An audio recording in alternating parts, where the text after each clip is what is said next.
మతం చూడకుండా మనిషికి మానవత్వంతో అన్నం పెట్టే ఏకైక ధర్మం మన సనాతన ధర్మం.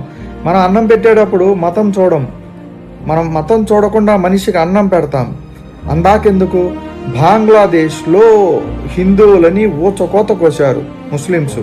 బంగ్లాదేశ్లో ఉన్నటువంటి హిందువుల మీద ఎన్నో దాడులకు తెగబడ్డారు, హిందువులని చంపేశారు, ఆడవాళ్ల మీద అయితే ఎన్నో ఆకృత్యాలు చేశారు.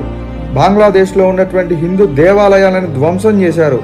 ఇస్కాన్ అయితే తగలబెట్టారు, కాల్చేశారు ఇస్కాన్ టెంపుల్ని బంగ్లాదేశ్లో. మన హిందూ దేవాలయాల్ని ఘోరాతి ఘోరంగా ధ్వంసం చేశారు బంగ్లాదేశ్లో.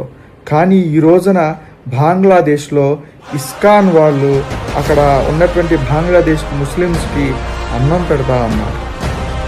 అందుకే మన సనాతన ధర్మం గొప్పది. మనం మతం చూడకుండా అన్నం పెడతామనేది ఇందుకే. మనం ఈరోజు కూడా మనల్ని